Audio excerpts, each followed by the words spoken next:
What if I tell you, TVS ने India में एक ऐसी बाइक लॉन्च कर रखी है जो ना कि अपने आप को परफॉर्मेंस किलर बोलना चाहती है, ना ही अपने आप को एक सेफ कम्यूटर बोलना चाहती है। बस ये बाइक अपने आप को दिखाना चाहती है कि मैं थोड़ी सी अलग हूँ, मेरी आइडेंटिटी थोड़ी सी यूनिक है। और टीवीएस की ब्रांडिंग के अंदर ये बाइक सबसे हटके निकलती है। अगर इसकी हम ओवरऑल बात करें तो ये एक ऐसी बाइक है जिसकी अगर हम मार्केटाइजेशन की ही बात करें तो इसकी मार्केट ना इंडिया में अभी भी ग्रोइंग है। तो मतलब लोग अभी भी कंफ्यूज है कि ये बाइक लेनी चाहिए या इस कैटेगरी की बाइक लेनी चाहिए कि नहीं चाहिए। हालांकि इस बाइक में आपको प्रॉब्लम्स नहीं मिलने वाली है, सच आपको फीचर्स भी ठीक है, लेकिन ऐसी क्या प्रॉब्लम्स है इस बाइक को ओवरऑल लेके कि आप ये सोचेंगे कि ये बाइक इतनी जो है मार्केट में दिख भी रही है, सेल भी हो रही है, लेकिन फिर भी बायर जब इस बाइक को लेता है तो हमेशा कंफ्यूज क्यों रहता है। अब आप ये सोच रहे होंगे भैया ऐसी कौन सी बाइक है टीवीएस के पास। मैं बात कर रहा हूँ टीवीएस रॉनिन 225 की, और आज हम करने वाले हैं इसका ओवरऑल रिव्यू। जानेंगे इसके अंदर क्या क्या अच्छाइयाँ हैं, बुराइयाँ हैं, टीवीएस का नेटवर्क के साथ इसका कैसा कैसा संबंध है, और क्या आपको ये बाइक लेनी चाहिए ये नहीं। तो चलिए इस वीडियो को स्टार्ट करते हैं। इंडिया में जो नियो रेट्रो मोटरसाइकिल्स का सेगमेंट है ना, वो हमेशा से एक ग्रोइंग सेगमेंट रहा है। और अगर आप इसी स्पेस में देखें, नियो रेट्रो मोटरसाइकिल का जो सेगमेंट है उसमें टीवीएस ने लॉन्च कर दी थी अपनी रॉनिन 225, वो जो एक्स शोरूम प्राइस है 1,25,000 का।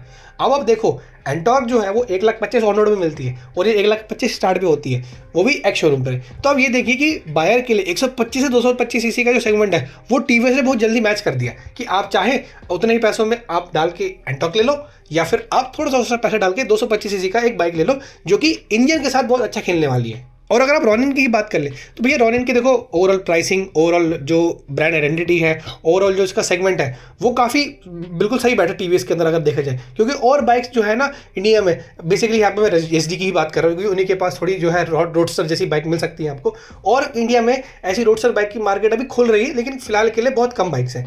तो टीवीएस ने इस बाइक के साथ ना एक गैम्बल तो खेला कि भाई बाइक हम ऐसी निकालेंगे जो थोड़ी सेगमेंट के अंदर बिल्कुल एकदम से नहीं निकल के आए। और उसके अंदर फ़ायदा क्या हुआ कि लोगों ने पसंद अच्छा किया है इस बाइक को। सेल्स भी पहले स्टार्टिंग में थोड़ी सी मिसक्यूट थी, थोड़ी सी कंफ्यूज जरूर थी, लेकिन अब सेल्स नंबर्स ने अपना पिकअप पकड़ लिया है।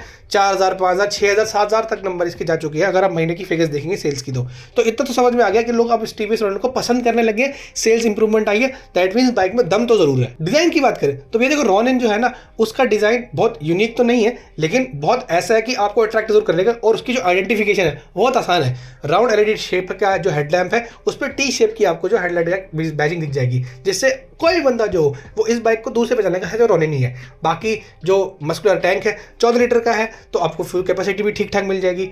ओवरऑल डिज़ाइन बहुत मिनिमलिस्टिक सा है, कुछ एज सच यूनिक नहीं है बोलोगे, लेकिन हाँ ऐसा जरूर है कि आप इसकी जो आइडेंटिफिकेशन करना चाहेंगे वो आप आसानी से कर पाएंगे। एलईडी टेल लैंप है, शॉर्टर का जो नंबर प्लेट माउंट है वो भी है, सीट आपको थोड़ी सी प्लेन मिल जाएगी, ज़्यादा कुछ सीट भी इतनी फ्लैशी नहीं है। मतलब ओवरऑल देखें ना बाइक को जो अगर हम प्रोस्पेक्टिव लेके चले तो कम्यूटर फ्रेंडली बाइक जरूर दिखने में है, और पावर वो आपको कम्यूटर फ्रेंडली बाइक में ज़्यादा मिलने वाली है, और प्राइस वो आपको कम्यूटर जैसी बाइक में मिल जाएगी। मतलब ये सोचिए कि 1,25,000 में या 1,30,000 में आप 125 सीसी के ऊपर जाए 150 पल्सन में या N160 में, उस प्राइस कैटेगरी में भी आप रॉनिन खरीद पाएंगे। तो अब सोचिए टीवीएस ने इसकी जो मॉडल्स हैं वो कहाँ से स्टार्ट करते करते कहाँ तक ले गए। मतलब अब ये सोचिए ना कि एक बंदा है जो बंदा चाहता है कि मैं एक कम्यूटर बाइक लूँ लेकिन थोड़ी पावर भी हो, उसके साथ में अगर आप ये बाइक भी डाल दें जो पल्सर्स के साथ कॉम्पीट कर रही है, अपाचे के साथ इनफैक्ट कॉम्पीट कर रही है, उस कॉम्पिटिशन में आपको रॉनिन भी देखने को मिल जाएगी। फीचर्स के बारे में बात करें और टीवीएस उसमें अपने आप को फील करते ऐसा हो ही नहीं सकता। यहाँ पे फीचर्स जो है वो थोड़े अच्छे हैं,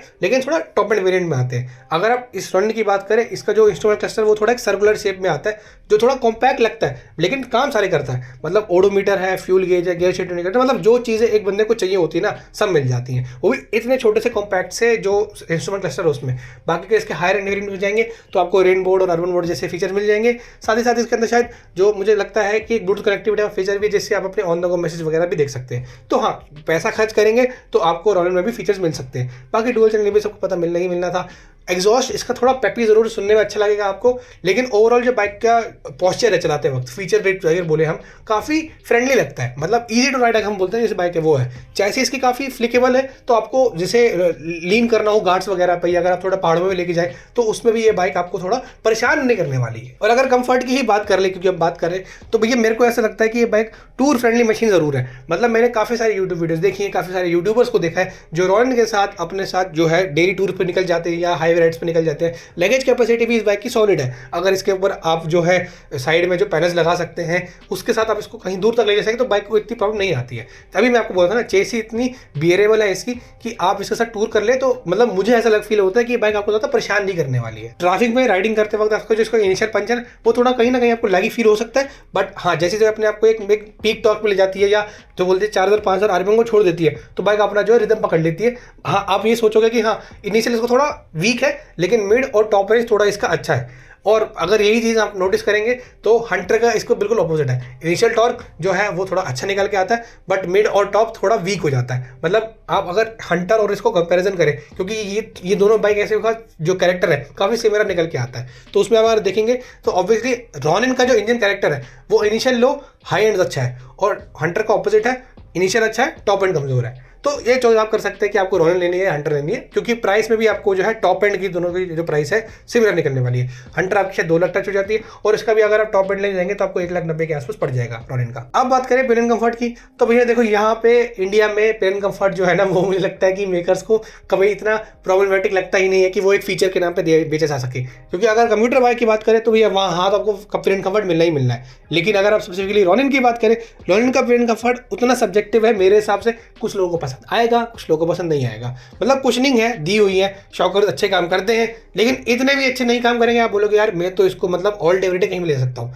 सिंगल राइडिंग करना चाहे आप लॉन्ग टूर्स पे ये बाइक अच्छी है।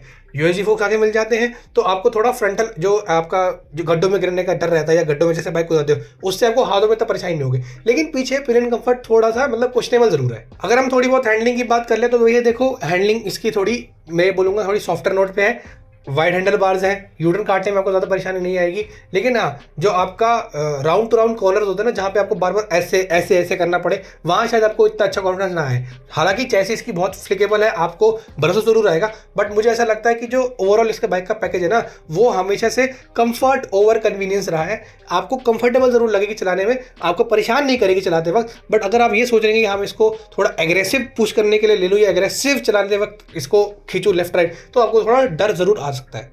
बाकी ऑलमोस्ट 160 किलो का वेट है तो आपकी जो बाइक की मैन्यूवरेबिलिटी है थ्रू वेट वो आपको ज़्यादा परेशान नहीं करेगी।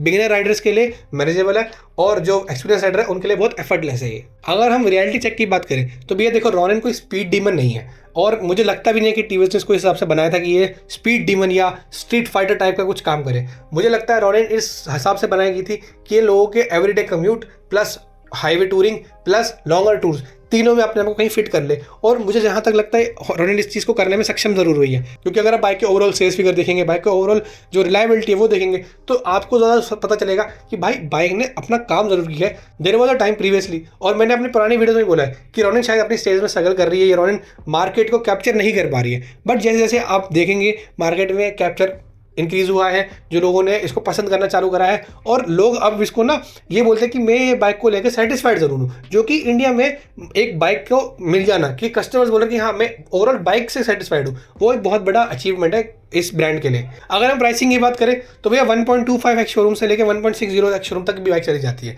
तो वेरिएंट्स बहुत सारे चूज़ करने में आपको आसानी हो जाएगी।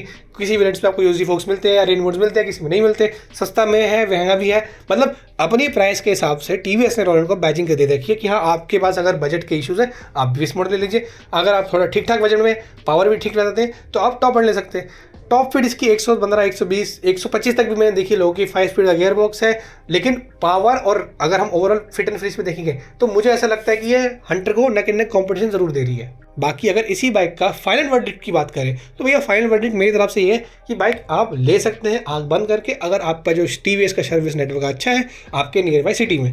वो अगर नहीं है तो आप 2 बार सोचिएगा जरूर इस बाइक को लेते वक्त, तो क्योंकि भाई बात ऐसी है कोई बाइक इंडिया में परफेक्ट नहीं है, किसी बाइक में कुछ फ्लॉज हैं, किसी में कुछ फ्लॉज नहीं, किसी के लिए वो फ्लॉज हो सकते हैं, किसी के लिए फ्लॉज नहीं हो सकते। वो तो कौन सा फ्लॉ आपके लिए डील ब्रेकर बन जाता है जब आप एक बाइक लेना चाहते हैं, वो आपका बायर का जो डिसीजन है उसको बनाने वक्त बहुत इंपॉर्टेंट होता है। तो हाँ आप बाइक के शोरूम जा सकते हैं, शोरूम वालों से बात कर सकते हैं, कॉन्टैक्ट नंबर में शोरूम का आपको डिटेल में डाल दूंगा, आप जो भी डिस्कशन करना चाहें उनके साथ कर सकते हैं। बाकी अगर कोई ऐसी बाइक की डिस्कशन कमेंट सेक्शन में करना चाहे तो वो भी कर सकते हैं, मैं कोशिश करूंगा उनका सबका रिप्लाई देने का। लेकिन हाँ जाने से पहले बस यही बोलूँगा, रॉनिन ने इंप्रूवमेंट करी है सेल्स में, रॉनिन ने इंप्रूवमेंट करी है ओवरऑल जो इसका फिट एंड फिनिश है, और रॉनिन ने इंप्रूवमेंट करी है मार्केट में अपने आप को एक तरीके से सेगमेंट में अच्छा दिखाने की और सेगमेंट में अपने आप को एक सेट करने की जगह पे।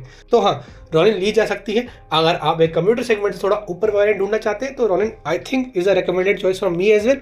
If you want you can buy it. बाकी यही करते हैं इस वीडियो को एंड। आई होप आपको ये वीडियो पसंद आई होगी। अगर आप स्क्रीन के इस तरह देख पा रहे होंगे तो आपको दिख रहा होगा डोमिनार 400 जो मेरी वाली उसका एक राइडर भी, आप चाहें तो उसे भी देख सकते हैं। बाकी लाइक शेयर कमेंट कर दीजिएगा और मिलते हैं आपसे अगले वीडियो में। तब तक के लिए पीस।